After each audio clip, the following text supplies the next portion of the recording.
Hello, നമ്മുടെ പുതിയ വീഡിയോയിലേക്ക് എല്ലാവർക്കും സ്വാഗതം. അപ്പോൾ ഇന്നത്തെ വീഡിയോ എന്ന് പറയുന്നത് നിങ്ങൾ തമ്പനയിൽ കണ്ട പോലെ തന്നെ എൻ്റെ ഒരു എക്സ്പീരിയൻസ് ഷെയർ ചെയ്യാമെന്ന് വിചാരിച്ചിട്ടാട്ടോ. നിങ്ങൾക്ക് എല്ലാവർക്കും അറിയാം, എനിക്ക് മൂത്തത് ആൺകുട്ടിയാണ്, രണ്ടാമത്തെ പെൺകുട്ടിയാണ്. അപ്പോൾ ആ ഒരു പ്രഗ്നൻസി ടൈമിൽ എനിക്ക് ഉണ്ടായിരുന്ന വ്യത്യസ്തമായിട്ടുള്ള അനുഭവങ്ങളാട്ടോ രണ്ട് പ്രഗ്നൻസിയിലും. മൂത്തത് ഒരു 99% ആൾക്കാരും പറഞ്ഞിട്ടുണ്ടായിരുന്നു ഇതെന്തായാലും ആൺകുട്ടി ആയിരിക്കും. അതുപോലെ തന്നെ പെൺകുട്ടി ആയിരുന്നപ്പോഴും പറഞ്ഞിട്ടുണ്ടായിരുന്നു കേട്ടോ പെൺകുട്ടിയാണ്. കാരണം അവരൊക്കെ പറയണത് എന്നെ കാണുമ്പോൾ തന്നെ അറിയാൻ പറ്റുമെന്നൊക്കെയാണ്. എനിക്ക് അതിൽ എത്രത്തോളം സത്യം ഉണ്ടെന്നൊന്നും എനിക്കറിയില്ല. എന്നാലും നമുക്കൊരു ഇൻട്രസ്റ്റ് അല്ലെങ്കിൽ ക്യൂരിയോസിറ്റി ഉണ്ടാവുമല്ലോ പ്രഗ്നൻ്റ് ആയിരിക്കുന്ന ടൈമിൽ. ആണാണോ പെണ്ണാണോ എന്ന് അറിഞ്ഞാൽ കൊള്ളാം എന്നുള്ളൊരു ഇതുണ്ടാവുമല്ലോ. അപ്പം അങ്ങനെ ഞാൻ കുറേ യൂട്യൂബിലായാലും ഒക്കെ ഞാനിങ്ങനെ കുറേ വീഡിയോസ് കണ്ടിട്ടുണ്ട് കേട്ടോ. ഇതിപ്പോൾ ഞാൻ എൻ്റെ പേഴ്സണൽ ആയിട്ടുള്ള അനുഭവം ആട്ടോ നിങ്ങളോട് ഷെയർ ചെയ്യണത്. അപ്പോൾ എന്തായാലും സമയം കളയാണ്ട് നമുക്ക് വീഡിയോയിലേക്ക് കിടക്കാം കേട്ടോ. അപ്പോൾ ആദ്യത്തെ ഒരു വ്യത്യാസം എന്ന് പറയുന്നത് ക്ഷീണോട്ടോ. അതായത് മൂച്ചുമോനായിരുന്നപ്പോൾ ആ ഒരു ടൈമിൽ എനിക്ക് ക്ഷീണം എന്ന് പറഞ്ഞ സാധനം ഉണ്ടായിട്ടില്ല. ഞാൻ ഭയങ്കര എനർജറ്റിക് ആയിരുന്നു, ഓടിച്ചാടിയൊക്കെ നടക്കുമായിരുന്നു കേട്ടോ. ഒരു 5-ാം മാസമായി കഴിഞ്ഞപ്പോൾ എന്നോട് റെസ്റ്റ് പറഞ്ഞിട്ടുണ്ടായിരുന്ന ടൈമിൽ പോലും ഞാൻ അത്യാവശ്യം ജോലികളൊക്കെ ചെയ്യായിരുന്നു. അത്യാവശ്യം എന്നല്ല, ഞാൻ ആ ഒരു പ്രഗ്നൻസി ജേണിയിൽ മൊത്തത്തിൽ ഞാൻ എല്ലാ പണികളും എടുത്തിട്ടുണ്ട്. അതെൻ്റെ ഡെലിവറി പ്രഗ്നൻസി ആൻഡ് ഡെലിവറി സ്റ്റോറിയിൽ ഞാൻ ഷെയർ ചെയ്തിട്ടുണ്ട് കേട്ടോ. അതായത് ഞാൻ അലക്കുമായിരുന്നു, മിറ്റൊടിക്കായിരുന്നു, അങ്ങനെ എല്ലാ പണികളും എടുക്കുമായിരുന്നു കേട്ടോ. എനിക്ക് അങ്ങനെ ഒരു ക്ഷീണം തളർച്ച ഒന്നും തോന്നിയിട്ടില്ല. എല്ലാ കാര്യവും ഞാൻ നല്ല ഭംഗിയിൽ ചെയ്തുകൊണ്ടിരുന്ന ഒരാളായിരുന്നു. പക്ഷെ അന്നമോളുടെ കാര്യം വന്നു കഴിഞ്ഞപ്പോൾ, അന്നമോളെ പ്രഗ്നൻ്റ് ആയിരുന്നപ്പോൾ എനിക്ക് കിടന്നു പോകും, അങ്ങനെ എഴുന്നേക്കാൻ പറ്റില്ല, തളർച്ച, ഭയങ്കര ക്ഷീണമായിരുന്നു. ക്ഷീണം എന്ന് പറയാൻ പറ്റാത്തത്ര ക്ഷീണമായിരുന്നു കേട്ടോ. എന്നിരുന്നാലും ഞാൻ അത്യാവശ്യം കാര്യങ്ങളൊക്കെ ചെയ്യായിരുന്നു കേട്ടോ. പിന്നെ രണ്ടാമത്തെ കാര്യം എന്ന് പറഞ്ഞാൽ വെയിറ്റ് ഗെയിനിങ് ആണ്. മോച്ചുവിന് വന്നപ്പോൾ വെറും 42 കിലോ ആയിരുന്നു കേട്ടോ ഞാൻ പ്രഗ്നൻ്റ് ആയി എന്ന് പറഞ്ഞ ടൈമിൽ ഉണ്ടായിരുന്നത്. പിന്നീട് ഞാൻ അവിടെ നിന്ന് ലാസ്റ്റ് ടൈമിൽ നിൽക്കുന്ന ടൈമിൽ ഞാൻ 72 കിലോ ഉണ്ടായിരുന്നു. 70-something കിലോൻ്റെ അടുത്ത് എത്തിയിട്ടുണ്ടായിരുന്നു കേട്ടോ. അത്രത്തോളം എൻ്റെ ശരീരത്തിന് വെയിറ്റ് കൂടിയിട്ടുണ്ടായിരുന്നു. അന്നമോളെ ആയിരുന്ന ടൈമിൽ നേരെ തിരിച്ചായിരുന്നു. ഞാൻ അന്നമോളെ പ്രഗ്നൻ്റ് ആയിരുന്ന ടൈമിൽ ഒരു 48-ൽ നിൽക്കായിരുന്നു. അതിൽ ഒരു 6 മാസം തന്നെ ആ വെയിറ്റ് തന്നെ പോയിക്കൊണ്ടിരുന്നു കേട്ടോ. എനിക്ക് അങ്ങോട്ട് കൂടണുണ്ടായിരുന്നില്ല. ആകെ ഒരു ബുദ്ധിമുട്ടായിരുന്നു, ഭയങ്കര ഒരു ഇതായിരുന്നു കേട്ടോ. കൂടാൻ തന്നെ ഭയങ്കര കഷ്ടപ്പാടായിരുന്നു. കയറി ഉന്തിയും തള്ളി ലാസ്റ്റ് ആയി കഴിഞ്ഞപ്പോൾ ഒരു 52 കിലോയിൽ എത്തിയിട്ടുണ്ട്. അതിൽ കൂടുതലൊന്നും കൂടിയിട്ടില്ല. സാധാരണ ആൾക്കാർ പറയും ആൺകുഞ്ഞുങ്ങളാണെങ്കിൽ വയറ് മാത്രമേ വെക്കുള്ളൂ, പെൺകുഞ്ഞുങ്ങളാണെങ്കിൽ എല്ലാ ബോഡി ഫുള്ളായിട്ട് വണ്ണം വെക്കുമെന്ന് പറയും. പക്ഷെ എൻ്റെ കാര്യത്തിൽ നേരെ തിരിച്ചായിരുന്നു. ആൺകുഞ്ഞായിരുന്നപ്പോൾ നന്നായിട്ട് എല്ലായിടത്തും മുഖമൊക്കെ ഇങ്ങനെ വണ്ണം വെച്ചിട്ട് ഇങ്ങനെ കിടക്കണം കേട്ടോ. കഴുത്തൊക്കെ ഇടുങ്ങിപ്പോയിരുന്നു, അതുപോലെ വണ്ണം വെച്ചിട്ടുണ്ട്. പക്ഷെ ഞാൻ ഫോട്ടോ വേണമെങ്കിൽ ഇവിടെ ആഡ് ചെയ്യാം കേട്ടോ. അന്നമോളെ ആയിരുന്നപ്പോൾ ഞാൻ ഭയങ്കരമായിട്ട് ക്ഷീണിച്ച് എല്ലാവരും ചോദിക്കും നീ ഒന്നും കഴിക്കണില്ലേ, നിനക്ക് കുഞ്ഞിനെ താങ്ങാനുള്ള ശേഷി പോലും ഇല്ലല്ലോ എന്ന് ചോദിക്കായിരുന്നു കേട്ടോ. അങ്ങനെയായിരുന്നു വെയിറ്റ് ഗെയിനിങ്ങിൻ്റെ കാര്യത്തിൽ. പിന്നെ ഛർദി, എല്ലാവർക്കും കോമൺ ആയിട്ട് പ്രഗ്നൻ്റ് ആണെന്ന് അറിയുമ്പോൾ തന്നെ ഛർദി അതെല്ലാവർക്കും ഉള്ള കാര്യമാണ്. പക്ഷേ എനിക്ക് ഈ 2 ഛർദി ഉണ്ടായിട്ടില്ല. പറഞ്ഞാൽ വിശ്വസിക്കുമെന്ന് എനിക്കറിയില്ല, എനിക്ക് 2 ഛർദി ഉണ്ടായിട്ടില്ല. മോച്ചിൻ്റെ തന്നെ ആയിരുന്നപ്പോൾ ആകെ ഒരു പ്രാവശ്യമാണ് ഛർദ്ദിച്ചത്. അത് തന്നെ കാൽസ്യത്തിൻ്റെ ടാബ്ലറ്റ് ഞാൻ എടുത്തു കഴിഞ്ഞപ്പോൾ, അതിൻ്റെ ടാബ്ലറ്റ് വലിപ്പമുള്ള ടാബ്ലറ്റ് അല്ലേ, ആ ടാബ്ലറ്റ് തൊണ്ടയിൽ എത്തിക്കഴിഞ്ഞപ്പോൾ എനിക്ക് ഛർദ്ദിക്കാൻ വന്നു. അങ്ങനെ ഒമിറ്റ് ചെയ്ത് കളഞ്ഞു. പിന്നീട് ഞാനത് 2 മുറിച്ചാട്ടോ എല്ലാ ദിവസവും കഴിക്കണം. അതുകൊണ്ട് തന്നെ പിന്നെ ഛർദ്ദിച്ചിട്ടേ ഇല്ല. അതാട്ടോ എനിക്ക് മോച്ചിൻ്റെ കാര്യത്തിൽ ഛർദ്ദലിൻ്റെ ഒരു അനുഭവം. അന്നമോളിലേക്ക് വന്നു കഴിഞ്ഞപ്പോൾ ഒരു 2-3 പ്രാവശ്യമൊക്കെ ഛർദ്ദിച്ചിട്ടുണ്ട്. അതിൽ കൂടുതലൊന്നും ഞാൻ ഛർദ്ദിച്ചിട്ടില്ല കേട്ടോ. പിന്നെ മോച്ചുവിനായിരുന്ന ടൈമിൽ എന്നോട് ഇങ്ങനെ അസൂയം കൊണ്ട് പറയണതാണോ എന്ന് അറിയില്ല, നമ്മളുള്ള സത്യം പറയുമല്ലോ, ഛർദ്ദലുണ്ടോ എന്ന് നോക്കുമ്പോൾ എനിക്കില്ല എന്നല്ലേ പറയുള്ളൂ.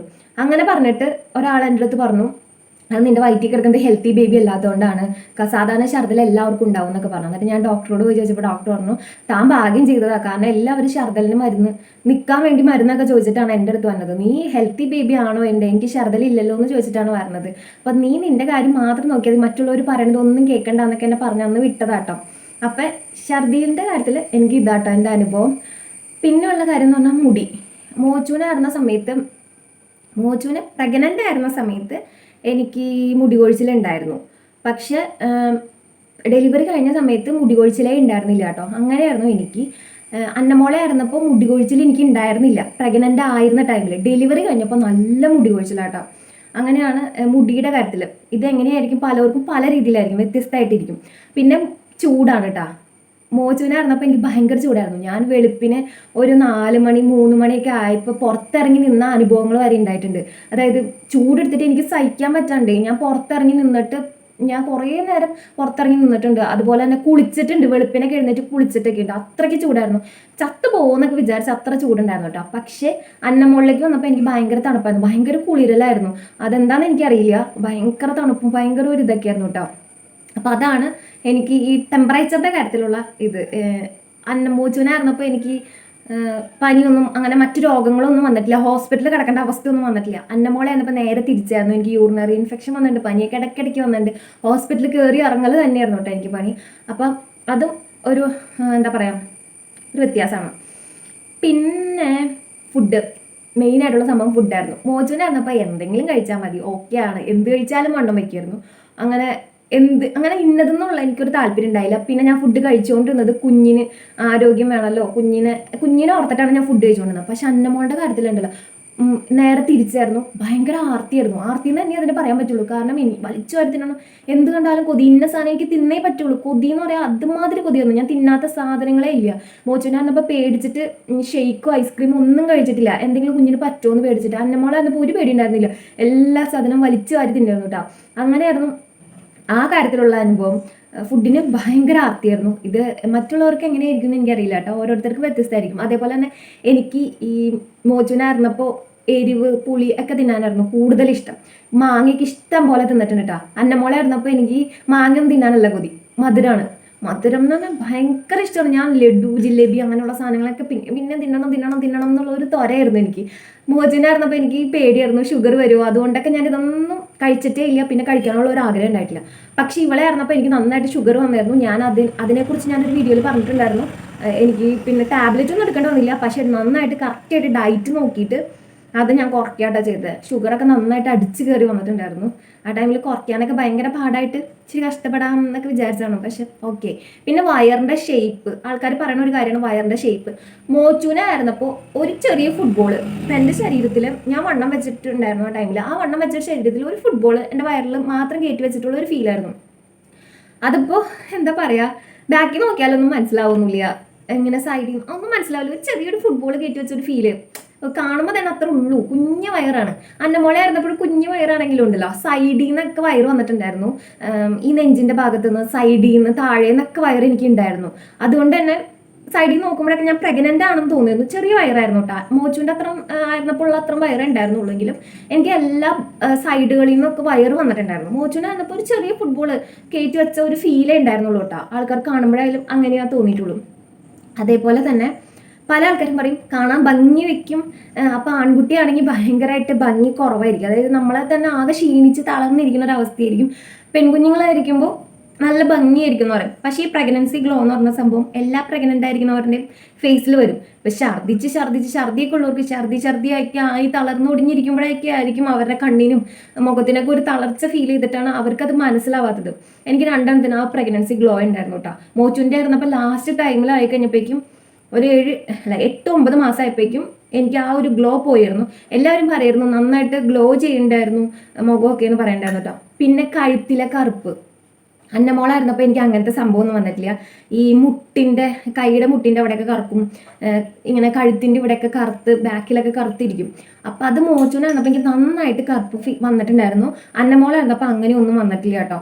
പിന്നെ ഈ നമ്മുടെ വയറിൻ്റെ ഇതിൽ കൂടെ നടുക്ക് കൂടെ ഒരു വര പോവില്ലേ, ആ സംഭവം എനിക്ക് മോച്ചുനായിരുന്നപ്പോൾ എനിക്ക് നേരത്തെ വന്നിട്ട് അത് ഇങ്ങനെ പകുതി വരെ ഈ ബ്രസ്റ്റിൻ്റെ ഇവിടം വരെ വന്നിട്ടുണ്ടായിരുന്നു. അന്നമോളായിരുന്നപ്പോൾ 6 മാസം കഴിഞ്ഞിട്ടും എനിക്കിത് വരണുണ്ടായിരുന്നില്ല. അപ്പം ഞാൻ വിചാരിച്ചു ഇതെന്താ വരാത്തതെന്ന് വിചാരിച്ചിട്ടോ. പിന്നെ വന്നത് തന്നെ കാണാൻ പോലും പറ്റാത്ത അത്രയ്ക്ക് ലൈറ്റായിട്ട് എനിക്ക് മാത്രമേ അറിയാൻ പറ്റുള്ളൂ എന്നുള്ള രീതിയിൽ അത്രയ്ക്ക്. മോച്ചുനായിരുന്നപ്പോൾ ഭയങ്കര ഡാർക്കായിരുന്നു, ഇവളെ പ്രഗ്നൻ്റ് ആയിരുന്നപ്പോൾ ഭയങ്കര ലൈറ്റായിട്ടോ, ഒട്ടും അറിയാൻ പോലും പറ്റാത്തതായിരുന്നു കേട്ടോ. പിന്നെ മോച്ചുവിനെ പ്രഗ്നൻ്റ് ആയിരുന്ന ടൈമിൽ എൻ്റെ പൊക്കിൾ പുറത്തേക്ക് തള്ളി നിൽക്കുന്നുണ്ടോ, ഭയങ്കരമായിട്ട് പുറത്തേക്ക് തള്ളി കാണാൻ പറ്റും. ഇപ്പം എൻ്റെ മെറ്റർണിറ്റി ഷൂട്ടിൻ്റെ ഫോട്ടോയിൽ ആ പൊക്കിൾ തള്ളി നിൽക്കുന്നുണ്ട്. അന്നമോളെ ആയിരുന്നു കഴിഞ്ഞപ്പോൾ അങ്ങനെ ഒരു സംഭവം ഉണ്ടായിരുന്നില്ല കേട്ടോ. അതെനിക്കറിയില്ല അതെന്തുകൊണ്ടാണ് പൊക്കിൾ പുറത്തേക്ക് ആ തള്ളി വരണതെന്ന് എനിക്കറിയില്ല. പിന്നെ മോച്ചുവിനായിരുന്നപ്പോൾ മോച്ചുവിനും അന്നമോളും പൊസിഷനൊക്കെ കറക്റ്റ് ആയിരുന്നു. തല തിരിഞ്ഞ് തന്നെ നോർമൽ ഡെലിവറിയിലേക്കുള്ള ഒരു പൊസിഷനിലാണ് കിടന്നത്, സെഫാലിക് പൊസിഷനിലാണ് രണ്ടുപേരും കിടന്നത്. പക്ഷെ അന്നമോള് പലരും പറഞ്ഞിട്ടുണ്ട്, ഞാൻ ഡ്രസ്സൊക്കെ ഇട്ട് നിൽക്കുമ്പോൾ അന്നമോള് കിടക്കണ ഷേപ്പ് അറിയാൻ പറ്റുമെന്ന് പറഞ്ഞു കേട്ടിട്ടുണ്ട്. അന്നമോളെ പ്രഗ്നൻ്റ് ആയിരുന്നപ്പോൾ കുഞ്ഞ് ശരിക്കും കിടക്കണ പൊസിഷൻ അറിയാൻ പറ്റുന്നുണ്ട് എന്ന് പറഞ്ഞിട്ടുണ്ട്. അതെനിക്ക് എങ്ങനെയാണെന്ന് അറിയില്ല. മോച്ചുവിനായിരുന്നപ്പോൾ ആരും പറഞ്ഞു ഞാൻ കേട്ടിട്ടില്ല. അന്നമോളായിരുന്നപ്പോൾ കിടക്കണ പൊസിഷൻ കറക്റ്റായിട്ട് നോക്കുമ്പോൾ തന്നെ കാണാൻ പറ്റുമെന്ന് പറഞ്ഞു കേട്ടിട്ടുണ്ട് കേട്ടോ. എനിക്കറിയില്ലല്ലോ അങ്ങനെ കാണാൻ പറ്റുമെന്ന്. അപ്പം പൊസിഷൻ അറിയാൻ പറ്റിയെന്ന് പലരും പറഞ്ഞു കേട്ടിട്ടുണ്ട്. അപ്പം ഇത്രയൊക്കെ ആട്ടോ എനിക്കുണ്ടായിരുന്ന വ്യത്യാസങ്ങൾ. അപ്പം ഇത് പലർക്കും മാറി മറിഞ്ഞൊക്കെ ഇരിക്കാം. അപ്പം എൻ്റെ കാര്യം ഇതാണ്. അപ്പം നിങ്ങൾക്ക് ഇത് ഉപകാരപ്പെട്ടെങ്കിൽ പെടട്ടെ. പക്ഷെ എനിക്ക് എല്ലാവരും പറഞ്ഞ പോലെ തന്നെയായിരുന്നു കേട്ടോ. ആൺകുട്ടിയായിരിക്കും എന്ന് പറഞ്ഞു, എല്ലാവരും വയറ് കണ്ടിട്ടാണ് ആൺകുട്ടിയാണെന്ന് പറഞ്ഞത്. കറക്റ്റായിട്ട് ആൺകുട്ടിയായിരുന്നു. മറ്റേതായി കഴിഞ്ഞപ്പോൾ എനിക്ക് ക്ഷീണവും തളർച്ചയൊക്കെ ആയപ്പോൾ അമ്മ ഇങ്ങനെ പറയും അവൾക്ക് ഭയങ്കര ക്ഷീണമാണ് തളർച്ചയാണെന്നൊക്കെ പറയുമ്പോൾ എല്ലാവരും പറയും ഇതെന്തായാലും പെൺകുട്ടിയായിരിക്കും എന്ന് ഉറപ്പ് പറഞ്ഞിരുന്നു. അതുപോലെ തന്നെ ആൺകുട്ടിയായാലും പെൺകുട്ടിയായാലും ഒക്കെ ദൈവം നമുക്ക് തന്നതാണ്. ആരോഗ്യമുള്ള ഒരു കുഞ്ഞിനെ കിട്ടാൻ വേണ്ടി എല്ലാവരും പ്രാർത്ഥിക്കുക. എന്തായാലും നമ്മൾ ആക്സെപ്റ്റ് ചെയ്യും. കാരണം ഞാൻ ആദ്യത്തേന് പെൺകുഞ്ഞി എന്ന് പറഞ്ഞുകൊണ്ട് കിടന്ന ഒരാളാണ്. എനിക്ക് പെട്ടെന്ന് ഒരു ആൺകുഞ്ഞിനെ കൊണ്ടുവന്നു കഴിഞ്ഞപ്പോൾ ഞാൻ അത് ആക്സെപ്റ്റ് ചെയ്തു. കാരണം നമുക്ക് കുഞ്ഞുങ്ങളെയാണ് ഇഷ്ടം. പിന്നെ നമ്മുടെ മൈൻഡിലുള്ളത് പെൺകുഞ്ഞാണെങ്കിൽ നമുക്കിങ്ങനെ മുടിയൊക്കെ കെട്ടിച്ചടക്കാം, നമ്മുടെ ഇഷ്ടത്തിന് നമുക്കിപ്പോൾ എന്താ പറയുക, നമ്മുടെ പോലെ ഡ്രസ്സൊക്കെ ഇടിപ്പിച്ച് നടത്താം എന്നുള്ളൊരു ഇഷ്ടത്തിന്. ആൺകുഞ്ഞായാലും പെൺകുഞ്ഞായാലും ഒന്നും ഒരു കുഴപ്പമില്ല. അപ്പം ഞാനിത് എൻ്റെ എക്സ്പീരിയൻസ് ഷെയർ ചെയ്തതാണ്. അപ്പം നമുക്ക് അടുത്ത ദിവസം വേറെ വീഡിയോ ആയിട്ട് കാണാം. എല്ലാവർക്കും ടാറ്റ.